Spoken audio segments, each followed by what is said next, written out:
Voilà, lorsque j'étais étudiant, on a organisé avec ma promotion une soirée dont les fonds ont permis de financer un voyage de fin d'études au ski dans les Alpes. C'est là que j'ai appris et que j'ai fait pour la première fois du ski.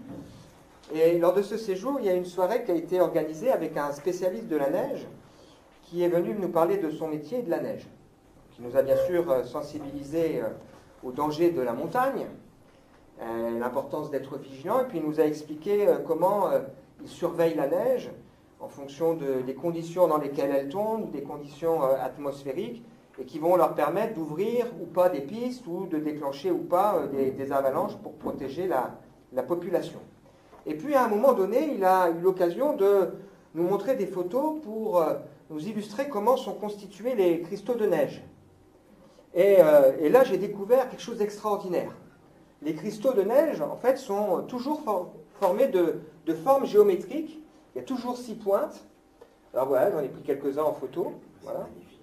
C'est extraordinaire. Et là, vous voyez des formes qui sont extrêmement différentes. Donc j'étais surpris et émerveillé devant cette découverte. Et bien sûr, en tant que chrétien, ça a parlé particulièrement à mon cœur et m'a rendu encore plus admiratif du Créateur et pas seulement de la création. Je me dis, mais quelle sagesse, quelle beauté, quel miracle derrière simplement un petit flocon de neige. Plus récemment, je lis un livre et dans ce livre, je découvre qu'il y a un monsieur qui s'appelle Wilson Alwyn Bentley, donc vous voyez, qui est un Américain du 19e siècle. Et cet homme-là, il a consacré sa vie, voilà, vous l'avez en photo, à photographier des flocons de neige, qu'il appelle des petits miracles de beauté. Lorsqu'il avait 15 ans, il ne savait pas encore les prendre en photo, alors il a essayé de les dessiner, mais ça allait trop vite, il disparaissait trop vite. Et donc il a essayé de trouver une solution, et il a photographié pendant près de 50 ans des flocons de neige différents. Et il a dit ceci: chaque flocon est un chef-d'œuvre dessiné par le Créateur. Pas un de ces dessins n'a jamais été répété. Vous imaginez? On a démontré qu'il n'y a pas 2 flocons identiques.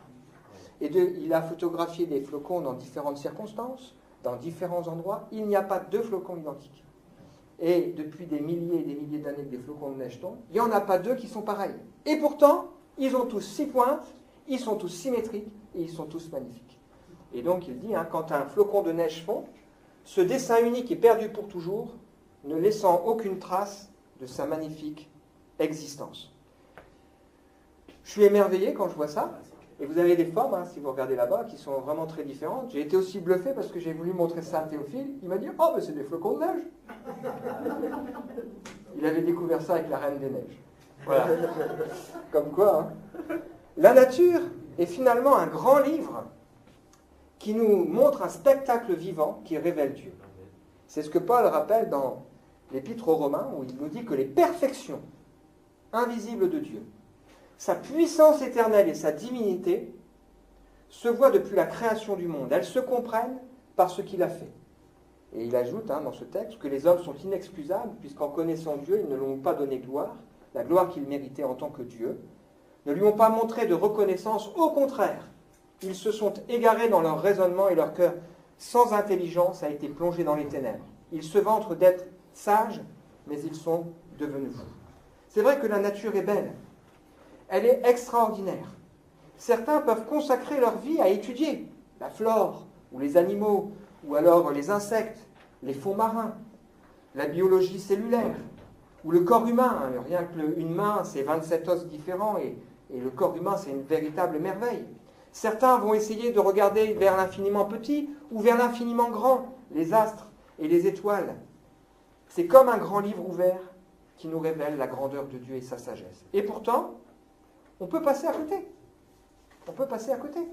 On peut même en arriver dans une situation où des gens qui aiment voyager vont dans divers pays et au bout d'un moment, ils s'émerveillent de la nature et au bout d'un moment, ils se disent « Oh, j'ai déjà vu. » Et se lasser, trouver une certaine lassitude à ce qu'ils voient alors que cela nous révèle l'existence de Dieu. Je suis particulièrement sensible à ce texte parce que lorsque j'étais jeune, bien qu'ayant reçu une éducation religieuse, je ne croyais pas en l'existence de Dieu. Et je comprends que la Bible nous dit que l'homme, finalement, peut passer à côté de la révélation d'un Créateur, même s'il reconnaît une certaine sagesse.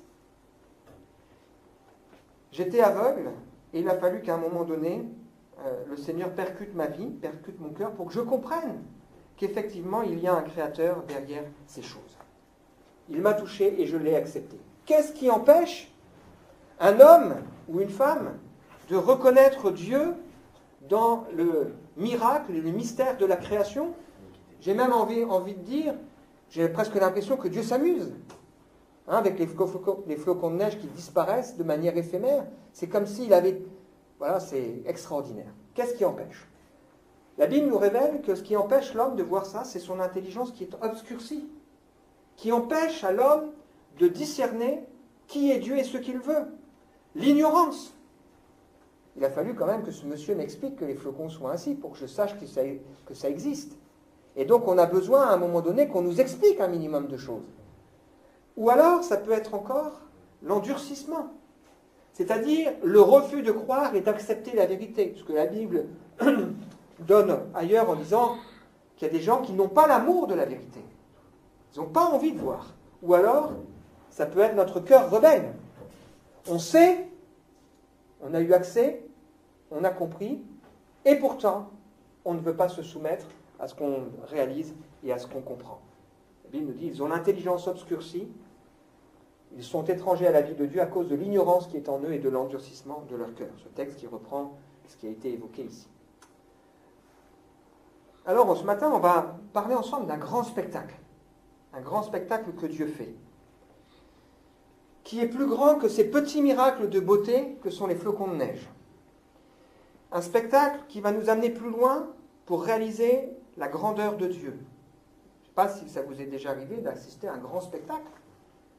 Par exemple, un grand spectacle de son et lumière, ou aller au Puy du Fou et voir ce spectacle, ou assister, par exemple, à l'ouverture des Jeux Olympiques. Alors, on peut regarder la télé, mais j'imagine que quand on est présent, ça doit être encore autre chose, parce qu'il y a une ambiance, il y a des intensités, il y a de la chaleur, il y a des odeurs, enfin, il y a plein de choses qui se dégagent. On peut parfois même ne pas aimer un artiste, mais reconnaître que ce qu'il fait est un vrai show et reconnaître que c'est vraiment grandiose. Alors que faut-il pour qu'il y ait un grand spectacle et que ce spectacle soit réussi? Il faut déjà un auteur talentueux, quelqu'un qui soit brillant et qui soit visionnaire. Pour qu'il nous étonne, il faut qu'il organise quelque chose qui soit différent de ce à quoi on s'attend ou de ce qu'on a l'habitude de voir. Il faut aussi des moyens. Souvent, quand un artiste, par exemple un chanteur, va faire un grand spectacle, il va utiliser des petits miracles, entre guillemets, de technologie. Je pense par exemple à Johnny. On aime ou on n'aime pas, mais en tout cas, ces shows sont un véritable show. Et il faut aussi un bon casting. Il faut mettre les bonnes personnes au bon endroit, au bon moment. Vous avez en ce moment un spectacle qui vient de commencer sur la vie de Jésus. On a fait ce spectacle, qui est fait par Pascal Obispo. Il paraît que ça fait 10 ans qu'il réfléchit à ce spectacle. Il a mis 3 ans à le préparer. Et puis à chercher qui il allait mettre pour faire tel ou tel personnage. Donc il faut du temps, du travail, probablement de la persévérance et de la patience. Et puis il faut aussi que les choses se passent comme prévu. Parce que dans la vie, il y a parfois des imprévus qui font que tout devrait bien se passer et patatras, ça ne se passe pas comme on l'aurait imaginé. Ce matin, on va considérer ensemble un chef-d'œuvre, un spectacle encore plus extraordinaire que celui de n'importe quel artiste. C'est ce que la Bible appelle le mystère révélé de Dieu. Et ce spectacle, dont on va parler ensemble ce matin, nous n'en sommes pas spectateurs. Quoique, on l'est quand même. Oui. On l'est un peu quand même. Mais on est destiné à être acteur de ce spectacle. Et j'ai envie de dire et de nous rappeler ce matin que le casting de Dieu est encore ouvert. C'est un spectacle qui se déroule déjà, et le casting est encore ouvert. C'est-à-dire qu'on peut entrer dans ce que le Seigneur veut pour nous. 3 éléments clés pour évoquer ce chef-d'œuvre. Ce chef-d'œuvre est forcément un spectacle réussi, ou une œuvre réussie. Pourquoi? On a dit tout à l'heure qu'il y a des éléments. Bien, son auteur est doué, c'est Dieu. Qui est plus doué que Dieu? Il a des moyens qui sont illimités. Il peut faire tous les miracles qu'il veut. Le casting est forcément réussi puisque Dieu va placer les bonnes personnes au bon endroit, au bon moment, et il va les qualifier. Et puis, Dieu prend le temps qu'il a besoin. Il est patient, persévérant, infiniment patient envers nous. Et puis, si on pouvait se dire, mais il y a peut-être des imprévus, mais Dieu maîtrise tout. Il fait ce qu'il veut, il est Dieu. Même les imprévus, il les maîtrise. Même les imprévus, il les maîtrise. Ce spectacle dont il est question répond à la question fondamentale du sens de l'existence, le pourquoi je suis sur terre. Dans cet épître aux Éphésiens qu'on est en train d'étudier à travers ce culte, il nous est rappelé qu'on est sur terre parce que Dieu l'a voulu. Avant même la création du monde, Dieu nous connaissait. Et si nous sommes ici, c'est parce que Dieu l'a voulu. La deuxième chose que nous révèle cet épître, c'est que nous avons été créés pour être réconciliés avec lui et devenir enfants de Dieu. Donc, une des questions du sens de l'existence, pourquoi je suis sur terre? Parce que Dieu l'a voulu pour que je puisse vivre quelque chose avec lui, être réconcilié avec lui. J'ai été destiné à célébrer sa gloire. Si vous n'avez pas assisté, vous pourrez écouter sur Internet ou relire cet épître. Parce que Dieu a préparé pour nous des œuvres d'avance, afin que nous puissions les pratiquer. Et ces œuvres que Dieu a préparées d'avance, il n'a pas dit Jason, il va les faire dans son coin, Brandon, il va les faire dans le sien, mais il a voulu que ces œuvres, elles soient coordonnées à travers l'Église. On va y revenir. Qu'est-ce qui peut faire obstacle à ce que je prenne ma place dans ce grand spectacle que Dieu a destiné? Et on l'a dit tout à l'heure. Si mon intelligence est obscurcie, si je ne comprends pas ça, si je suis ignorant, si personne ne m'explique ces choses, mais maintenant vous n'êtes plus ignorant, si à un moment donné je suis endurci et je refuse de croire. Et d'une certaine manière, on peut échapper au sens de l'existence, s'endurcir ou refuser de croire à chacune des étapes. On peut comprendre que Dieu a voulu que je sois sur la terre, on peut comprendre que Dieu a voulu que je sois réconcilié, mais on peut refuser finalement que ma vie serve à célébrer sa gloire. Ou on peut aussi refuser que ma vie serve à accomplir les œuvres qu'il a préparées d'avance. On peut le refuser.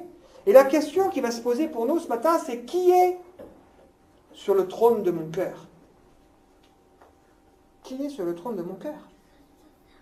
Et puis encore, qu'est-ce qui peut empêcher? Mon cœur rebelle. C'est-à-dire mon cœur qui n'a pas envie d'entendre ces choses, qui est rebelle et qui ne veut pas écouter, qui est orgueilleux et qui refuse d'entrer dans ce que le Seigneur a préparé d'avance. Qui est sur le trône de ma vie?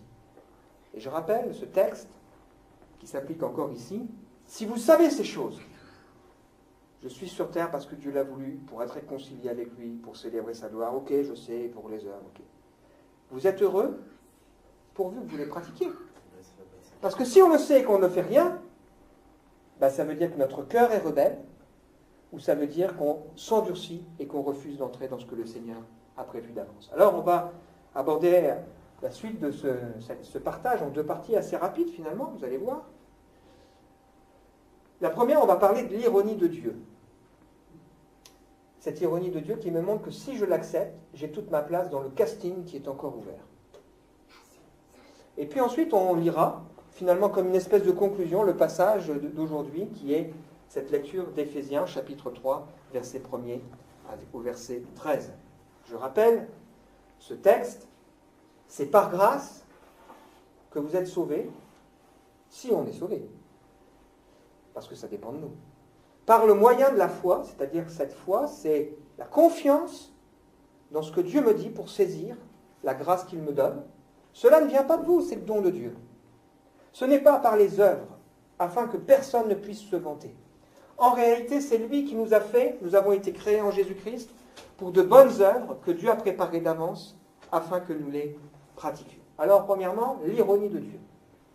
La semaine dernière, Eric a raconté l'histoire du général syrien Naaman qui a tout réussi, qui était admiré, envié probablement, ce général Naaman, mais il avait un problème, il était malade. Et derrière cette apparente réussite, il y avait en réalité un échec de vie. Et il y a dans ce texte qu'a lu et partagé Eric, une ironie. C'est que cette petite fille esclave était finalement plus libre que lui. Et elle a pu dire à cet homme, si tu connaissais le prophète, il te guérirait, ou il permettrait à Dieu de te guérir. Il y a cette ironie quand cet homme, il va trouver le roi qui est tout-puissant et qui est incapable d'intervenir. Il y a cette ironie lorsque cet homme est prêt à faire des choses difficiles, mais il refuse de faire des choses faciles. Il y a plein d'ironies dans la Bible qui doivent également nous interpeller. L'ironie de ce passage que nous allons lire tout à l'heure, dans quelques minutes, c'est que celui qui nous en parle, c'est Paul. C'est pourquoi moi, Paul, je suis devenu le prisonnier de Jésus-Christ pour annoncer cette bonne nouvelle à vous, peuple de tous les pays, et pour permettre la réalisation de ce dessein divin. Vous avez certainement entendu parler de la mission que Dieu, dans sa grâce, m'a confiée pour vous. Ce qui était resté caché, il me l'a dévoilé par des révélations spéciales. Il m'a permis de comprendre son plan secret. Je viens de vous le résumer en quelques mots. Cela vous permettra de vous faire une idée de ma compréhension du mystère du Christ. Ce secret, Dieu l'a tenu caché aux hommes des générations passées. Il l'a dévoilé maintenant par le Saint-Esprit aux apôtres, ses porte-paroles, qu'il a mis à part. Quelle ironie de la part de Dieu d'avoir choisi cet homme qui est Paul pour nous parler du mystère de Dieu. Pourquoi? Pour ceux qui connaissent la Bible, qui savent l'histoire de Paul, c'est sans doute nous le dernier qu'on aurait imaginé qui un jour allait fonder la plupart des églises qui sont mentionnées dans le livre des Actes, en 3 voyages missionnaires, qui allait nous laisser la moitié du Nouveau Testament. Jamais on n'aurait imaginé que cet homme, Dieu en ferait celui qui est appelé l'apôtre des non-juifs, c'est-à-dire celui qui a été évangélisé des gens qui n'étaient pas d'origine juive. Que Dieu en ferait un ministre, quelqu'un qui à un moment donné a été tellement touché par une rencontre personnelle dans sa vie que cet homme a fait de lui quelqu'un qui aime l'Église, au point d'être prêt à mourir pour elle. Lorsqu'il écrit cette lettre, il est prisonnier à cause de sa foi et de son service. Quelqu'un qui s'émerveille de l'Église et qui reconnaît quelle grâce Dieu m'a fait en me donnant de comprendre ce qu'est l'Église. Quelqu'un qui comprend par révélation l'importance de l'Église et qui est prêt à s'engager pour elle jusqu'à la mort. Et même, on l'a lu ensemble vendredi, il est prêt à offrir sa vie en faveur des Juifs, ses frères selon la chair, qui pourtant ont refusé Dieu. Alors, quand on regarde la vie de cet homme, on pourrait se dire « Waouh, quel homme extraordinaire !» Un homme qui a beaucoup travaillé, il a un CV impressionnant. Il était juif de la postérité d'Abraham.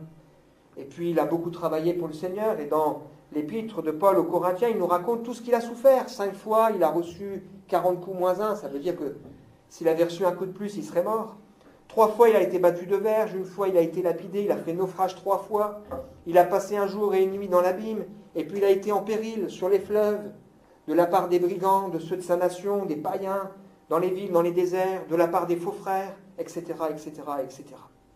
En réalité, nous avons le privilège immense d'avoir le témoignage de cet homme dans la Bible. Le témoignage de cet homme qui nous est raconté 3 fois.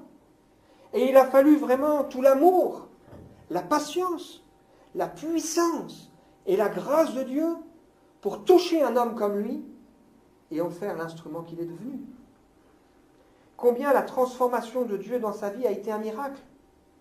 Combien il a fallu cette œuvre extraordinaire qui nous rappelle que nous avons tous besoin de rencontrer Dieu de manière personnelle, de nous laisser arrêter sur notre route loin de Dieu et de nous laisser transformer par lui. Et si Dieu l'a fait avec Paul, il peut le faire avec nous. Et il peut le faire avec ceux qui sont autour de nous, même le plus endurci. Paul, la Bible nous dit qu'il est né en Cilicie, à Tars, une ville importante. Il était probablement d'une famille influente, puisqu'ils avaient accès facilement au tribun. C'est quelqu'un dont 2 parents, d'ailleurs, ont été dans la foi avant lui. Il en parle dans l'Épître aux Romains, Andronicus et Junias, qui ont été chrétiens avant lui. C'est sans doute quelqu'un qui avait de grandes facilités. Il était membre du Sanhédrin, c'est-à-dire le tribunal juif, un homme influent, un religieux très strict, qui était destiné à une grande carrière et qui a été instruit à Jérusalem auprès du grand rabbin influent de l'époque, qui s'appelle Gamaliel. Il était en plus citoyen romain et il était très zélé pour la tradition de ses pères. Il était engagé dans ce qu'il croyait être pour lui la vérité. Et très tôt, cet homme, il a fait comme cheval de bataille de persécuter les chrétiens et de les faire mourir. Et il y a trois passages qui évoquent de manière assez explicite qui il était. Ce passage dans Acte 8 nous dit, s'appelait Saul à l'avant, donc devenir Paul, Paul qui veut dire petit, intéressant d'ailleurs. Saul cherchait à détruire l'Église. Il pénétrait dans les maisons, il arrachait, donc le mot est violent, hommes et femmes, et les faisait jeter en prison. Dans le livre des Actes au chapitre 22, il dit ceci, « J'ai combattu à mort cet enseignement, l'évangile, enchaînant et mettant en prison hommes et femmes, c'est-à-dire les chrétiens. Le grand prêtre et tout le collège des anciens m'en sont témoins. Je me suis rendu à Damas afin d'arrêter les chrétiens qui s'y trouvaient et de les amener à Jérusalem pour les faire punir. » C'est là qu'il a été touché. Ouais. Pour ma part, j'avais cru devoir agir vigoureusement contre le nom de Jésus de Nazareth. C'est ce que j'ai fait à Jérusalem. J'ai jeté en prison beaucoup de chrétiens. J'en avais reçu le pouvoir des chefs des prêtres, et quand on les condamnait à mort, je votais contre eux. Dans toutes les synagogues, je les ai souvent fait punir. Je les forçais à blasphémer. Dans l'excès de ma fureur contre eux, je les ai même persécutés jusque dans les villes étrangères. Incroyable. Et alors que cet homme est en route à Damas pour accomplir ses méfaits, un ultra-religieux, un fanatique, la Bible nous explique qu'il y a une lumière éclatante qui retentit vers midi. Tous sont arrêtés sur leur chemin. On peut imaginer qu'ils tombent de cheval. Et il y a une voix qui se fait entendre. Alors il semble que ceux qui étaient autour de lui ont entendu la voix sans comprendre ce qui était dit. « Saul, Saul, pourquoi me persécutes-tu » Mais qui es-tu, Seigneur ? Je suis Jésus que tu persécutes. Remarquez quand même que, est-ce que Paul a persécuté Jésus, qui à l'époque était déjà au ciel ? Il a persécuté quoi ? Ou qui ? Ses enfants. Il a persécuté l'Église. Mais dans ce texte, c'est comme s'il avait persécuté Jésus lui-même, c'est dire l'amour que Dieu porte à son Église. Pourquoi me persécutes-tu ? Et la Bible nous explique que Dieu va lui parler et lui dire, l'inviter à se lever, à se tenir sur ses pieds, parce que Dieu lui est apparu pour l'établir ministre et témoin des choses pour lesquelles je t'apparaîtrai. Je t'ai choisi du milieu de ce peuple et du milieu des païens vers qui je t'envoie, afin que tu leur ouvres les yeux, pour qu'ils passent des ténèbres à la lumière, de la puissance de Satan à Dieu, pour qu'ils reçoivent par la foi en moi le pardon des péchés et l'héritage avec les sanctifiés. Ils passent 3 jours sans manger, sans boire, à prier, à réfléchir à ce qui lui est arrivé. Et au bout de 3 jours, Dieu appelle un homme qui s'appelle Ananias, il lui dit, bon allez, tu vas aller trouver quelqu'un qui s'appelle Paul, il est dans la maison d'un gars là au bord de la mer, tu vas aller le trouver, tu vas prier pour lui, et tu vas le conduire à se faire baptiser. Et cet homme, Ananias, bien sûr, il se dit, oula, qu'est-ce que tu me demandes, Seigneur ? Cet homme, il persécute les chrétiens, il est dangereux, comme si Dieu ne savait pas. Et Dieu va répondre à Ananias, vas-y, c'est un instrument que j'ai choisi. Et quand cet homme va arriver auprès de Paul, il va l'appeler son frère, il a confiance dans ce que le Seigneur lui a dit, il va donc lui imposer les mains. La Bible nous dit que c'est comme s'il y avait des écailles qui tombaient de ses yeux, et puis il va se lever et il va baptiser Paul, puisque la Bible enseigne que quand on a découvert la foi, le miracle de cette transformation de Dieu dans nos vies s'accompagne par une prise de position et par un engagement qui se symbolise aussi par le baptême en étant adulte. Et c'est dire à quel point cet homme a dû être touché, transformé. Il va se lever et puis dès ce moment, il va commencer à se préparer à son service pour le Seigneur. Paul, un homme qui a été marqué par son expérience. Et il est important pour nous de nous rendre compte que Dieu veut nous permettre de connaître et de vivre une expérience avec lui. Et loin de tirer une gloire de cette transformation, il insiste beaucoup sur l'importance de la grâce de Dieu dans sa vie. Quelle grâce, quelle place la grâce de Dieu a-t-elle dans ma vie ? Quelle place ? Paul, toute sa vie, il se rappelle, non pas en imaginant que Dieu ne l'ait pas pardonné, mais il se rappelle avec blessure le mal qu'il a fait parce qu'il en a pris conscience. C'est pour ça qu'il dira, c'est pas la grâce de Dieu, je suis ce que je suis, sa grâce envers moi n'a pas été sans résultat. Pourquoi? Parce que j'ai travaillé plus que tous, non pas moi toutefois, mais la grâce de Dieu qui est avec moi. Et on le retrouve dans la manière qu'il a de se présenter. Il se présente à 3 époques différentes, avec une évolution encore. La première fois, il dit « Je suis le moindre des apôtres ». 2 ans après, à peu près, il dit « Je suis le moindre des saints ». Et encore un peu plus tard, il dit « Je suis le premier des pécheurs ». Tellement il réalise qu'il a eu besoin de la grâce de Dieu dans sa vie. Nous avons besoin qu'un jour Dieu frappe, interpelle notre chemin, nous fasse peut-être tomber de notre cheval, fasse à un moment donné tomber ses écailles de nos yeux et nous donne de comprendre qui il est et ce qu'il attend de nous. Nous avons besoin aussi de comprendre et de réaliser que la grâce de Dieu ne doit pas rester vaine. Le grand spectacle, le mystère de Dieu révélé. On va lire ensemble le passage de Éphésiens 3, la deuxième dernière partie. C'est pourquoi, je relis ce qu'on a lu, c'est pourquoi moi, Paul, je suis devenu le prisonnier de Jésus-Christ, pour annoncer cette bonne nouvelle à vous, peuple de tous les pays, et pour permettre la réalisation de ce dessein divin. Il a accepté d'être emprisonné à cause de sa foi. Vous avez certainement entendu parler de la mission que Dieu, dans sa grâce, m'a confiée pour vous. Ce qui était resté caché, Dieu me l'a dévoilé par des révélations spéciales. Il m'a permis de comprendre son plan secret.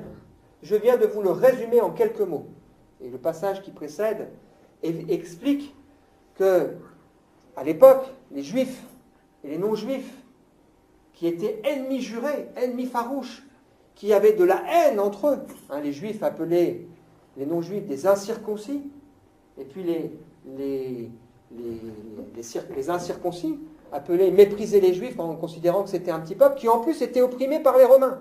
Et il y avait un mur de séparation qui était en plus symbolisé dans le temple, où les non-juifs n'avaient pas le droit de s'approcher du temple. Il y avait, on a retrouvé, je l'ai déjà dit, mais je le répète, des inscriptions sur des pierres du mur du temple de Jérusalem qui disaient que si un non-juif franchissait ce mur, eh bien il serait mis à mort. C'est dire à quel point il y avait une haine qui existait. Et ce texte qui précède nous dit que Dieu a enlevé ce mur de séparation pour rendre possible le fait qu'on devienne frères et sœurs les uns avec les autres. Cela vous permettra de vous faire une idée, verset 4, de ma compréhension du mystère du Christ. Ce secret, Dieu l'a tenu caché aux hommes des générations passées. Il l'a dévoilé maintenant par le Saint-Esprit aux apôtres, ses porte-paroles qu'il a mis à part. C'est-à-dire qu'il explique ici que Dieu a décidé de révéler le mystère qu'il avait créé depuis avant même la fondation du monde, de toute éternité. Le fait que nous pouvons ensemble former l'Église, le corps de Christ, le temple de Dieu. Et ce mystère a été révélé à Paul. Non pas parce qu'il est meilleur, mais il a été révélé à Paul pour qu'il puisse nous le transmettre. C'est ce qu'il a fait dans ses écrits. Et il a été aussi révélé aux apôtres. Il a été révélé par grâce, pour que lui-même nous en fasse part. Cette révélation est une révélation nouvelle par rapport à ce qu'il y avait dans l'Ancien Testament, qui a été donné donc aux apôtres et aux prophètes. Même si, on l'a vu ensemble vendredi, dans l'Ancien Testament, Dieu avait quand même bien dit que les peuples des autres qui n'étaient pas juifs accéderaient au salut. Mais ça, c'était compliqué pour eux de le concevoir et de l'accepter. On lit la suite. Quel est ce secret? C'est que les non-juifs, autrefois exclus des bénédictions divines, sont à présent placés sur un pied d'égalité avec nous, les Juifs. Ils ont droit au même héritage que nous. Ils sont intégrés au même corps qu'est l'Église. Ils ont part aux bénédictions offertes par Dieu à tous ceux qui entrent en communion avec lui par leur acceptation de l'Évangile. Le mystère de Dieu est décrit ici. Ensemble, nous sommes héritiers, nous partageons le même héritage. Et ça revient avec la présidence qu'on a eue, cet héritage glorieux. Nous formons un même corps. Il n'est pas question ici d'une institution, il n'est pas question ici d'un bâtiment, mais il est question ici de l'ensemble de ceux pour qui la grâce de Dieu n'a pas été vaine, qui se sont laissés transformer par leur expérience et leur rencontre un jour dans leur vie avec Jésus-Christ, leur acceptation de ce Jésus dans leur cœur. Et nous bénéficions de la même promesse si nous entrons en communion avec lui en acceptant l'Évangile. La suite. C'est la bonne nouvelle que j'ai été chargé de répandre. Cette mission est un cadeau que Dieu m'a fait dans sa grâce. Il a agi puissamment en moi. Oui, c'est à moi, le plus petit parmi tous les chrétiens, qu'a été accordée la faveur d'annoncer aux non-juifs les infinies et insondables richesses du Christ. Je suis chargé de mettre en pleine lumière pour tout homme ce mystère que Dieu, le Dieu qui a créé toutes choses en Christ, a tenu caché depuis la création jusqu'à ce jour. Paul a compris que le mystère qui est le sien, ce n'est pas seulement de dire « vous êtes perdus, vous devez vous repentir et être sauvés ». Il a compris que ce que Dieu attend de lui, c'est qu'il dise aux hommes, effectivement, vous êtes perdus, vous avez besoin de vous repentir, d'accepter Jésus, mais Dieu veut vous faire entrer dans son grand spectacle, dans sa grande mission, dans sa grande œuvre, l'Église, pour les œuvres qu'il a préparées d'avance, afin que nous puissions les pratiquer. Ce mystère est maintenant dévoilé et proclamé. Paul sait très bien qu'il ne le mérite pas. Il ne mérite pas le salut, il ne mérite pas la mission confiée. C'est une grâce que Dieu lui a faite. La suite est fin. Car la sagesse de Dieu, aux aspects infiniment variés, doit maintenant être manifestée par l'Église aux puissances et aux autorités angéliques dans les sphères célestes. Ceux qui sont spectateurs de cette œuvre extraordinaire, ce sont les puissances angéliques, qui découvrent à travers l'Église la sagesse infiniment variée de Dieu. On la découvre, nous, à travers la nature, mais Dieu révèle sa sagesse infiniment variée. Il ne se révèle pas à l'un comme à l'autre. Il fait une œuvre ici, il fait une œuvre en Asie, il fait une œuvre en Afrique, il fait une œuvre dans les cœurs. Et qui pourrait comprendre l'œuvre que Dieu fait? C'est extraordinaire. Mais Dieu fait ces choses comme un spectacle extraordinaire. Ainsi, il accomplit le plan conçu de toute éternité par Dieu et réalisé à présent par Jésus-Christ, notre Seigneur. Dans la communion avec lui, remplis de la foi qu'il nous inspire, nous possédons la joyeuse assurance qui nous permet de nous approcher de Dieu avec confiance.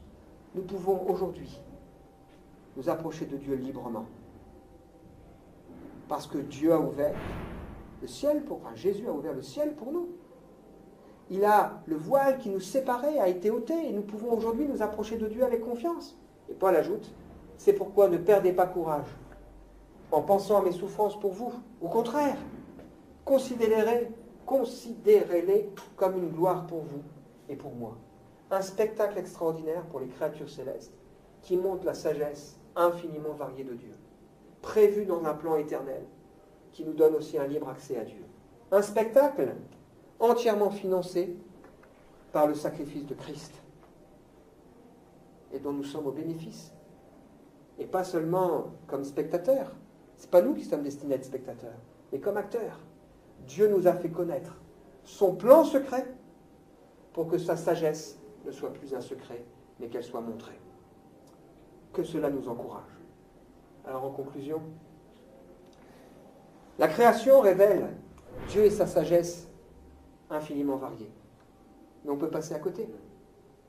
Moi, il m'a fallu attendre d'avoir 21 ans, je crois, pour comprendre qu'un flocon de neige était formé d'une manière extraordinaire. Et on peut passer à côté de la sagesse de Dieu qui se manifeste dans la création. On peut même adorer la création au lieu du Créateur.